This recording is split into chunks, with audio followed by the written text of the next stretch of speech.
आज की कहानी अनदेखा शहर, एक भयानक रहस्य। नमस्कार दोस्तों, मैं हूं आपका नाम और आप देख रहे हैं the story told by unknown. आज की कहानी एक ऐसे शहर के राज पर आधारित है जो एक रात में गायब हो गया। क्या सच में ऐसे शहर होते हैं? क्या राजवीर और उसकी टीम इस राज को खोल पाएगी? चलिए शुरू करते हैं आज की रोमांचक कहानी। रात का अंधेरा पूरी तरह से छा चुका था। शहर की रोशनियां एक अजीब सी उदासी में डूबी थीं। राजवीर, एक डॉक्यूमेंट्री फिल्म निर्माता, हमेशा नई और अनछुए जगहों की खोज में रहता था। एक दिन उसके हाथ एक पुरानी डायरी लगी जो एक लापता शहर नीलगढ़ का जिक्र करती थी। एक ऐसा शहर जो 50 साल पहले एक रात में गायब हो गया था। कोई नहीं जानता था कि वहाँ क्या हुआ था, बस इतना सुना गया था कि जो भी वहाँ गया वापस नहीं आया। राजवीर की जिज्ञासा बढ़ गई। उसने तय किया कि वो इस शहर का पता लगाकर राज खोलेगा। उसने अपनी टीम अर्जुन और स्नेहा के साथ सफर शुरू किया। तीनों एक पुराने नक्शे और डायरी के सहारे उस जगह पहुंच गए जहां नीलगढ़ कभी बसा करता था। पर वहां पहुंचते ही एक अजीब सी बात समझ आई। वहां सिर्फ एक बड़े जंगल के अलावा कुछ भी नहीं था। जंगल घना था और उसमें एक अजीब सी शांति थी, जैसे सालों से वहां किसी ने कदम न रखा हो। जब राजवीर और उसकी टीम ने आगे बढ़ना शुरू किया, तभी उन्हें एक पत्थर का तोरण द्वार दिखा जिसमें एक पुराना शिलालेख लिखा था, जो भी इस शहर की हद पार करेगा वह कभी लौट नहीं सकेगा। अर्जुन हंसी में उड़ाकर बोला, भाई ये सब पुरानी बातें हैं, आओ आगे बढ़ते हैं। पर जैसे ही वे लोग तोरण द्वार पार करते हैं, एक तेज ठंडी हवा चलती है। स्नेहा को महसूस होता है जैसे कोई उन्हें देख रहा हो। रास्ते में उन्हें पुराने झुके हुए घर दिखे जो एक अजीब सी हालत में थे, जैसे कोई वहां रहता हो पर फिर भी सब कुछ सदियों से छोड़ा हुआ हो। उनका कैमरा भी एकदम स्थिर दिखाने लगता है। एक पुरानी सड़क के किनारे उन्हें एक घंटी दिखती है। जब अर्जुन उसे छूता है तो एक जोर का धमाका होता है और हर तरफ घूमती हुई परछाइयां दिखने लगती हैं। ये चीजें सामान्य नहीं थीं। जब वे आगे बढ़े तो एक बड़े चौक पर पहुंच गए। तभी एक आवाज आई, तुम यहाँ क्या कर रहे हो?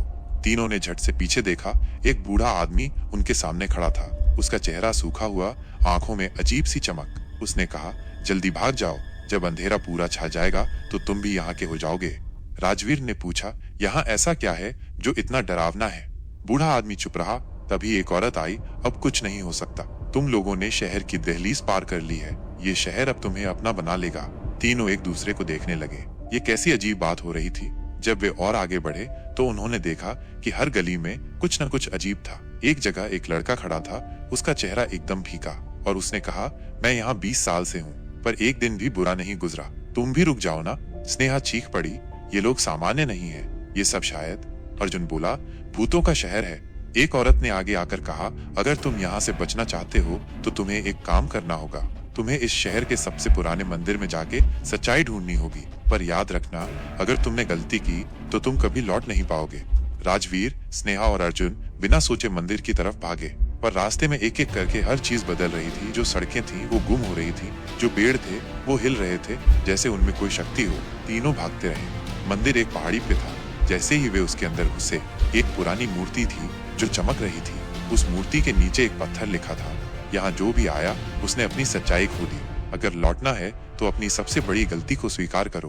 तीनों एक दूसरे को देखने लगे। तभी एक तेज आवाज आई और पूरा शहर कांप उठा। एक जबरदस्त तूफान मंदिर के अंदर गुजरा और राजवीर, अर्जुन और स्नेहा बेहोश हो गए। जब उनकी आंख खुली तो वो एक पुराने महल के अंदर थे। महल की दीवारों पर पुराने राजाओं के चित्र बने थे, लेकिन सबके चेहरे अजीब तरीके से बिगड़े हुए थे। तभी एक भयानक हंसी सुनाई दी और एक परछाई मंदिर के अंधेरों से बाहर आई। तुम अब नीलगढ़ के एक हिस्सा बन चुके हो, उस आवाज ने कहा। अगर जीना है तो इस शहर का सबसे पुराना पाप ढूंढो और उसे मिटाओ। राजवीर ने मंदिर की दीवारों पर लिखे पुराने शिलालेख पढ़े। उनमें लिखा था कि तारांकन नीलगढ़ के लोग एक काले जादूगर के साए में जीते थे। एक रात उस जादूगर ने पूरे शहर को शापित कर दिया और तब से ये लोग इस बंद शहर के हिस्सा बन गए। अचानक एक आंधी चली और एक छाया उनके सामने आई। तुम यहाँ से जा नहीं सकते, तुम्हें एक बलिदान देना होगा। आज भी अगर कोई उस जंगल के पास जाए तो उसे रात के अंधेरे में कहीं से चीखने की आवाज सुनाई देती है। पर सच क्या है ये किसी को नहीं पता।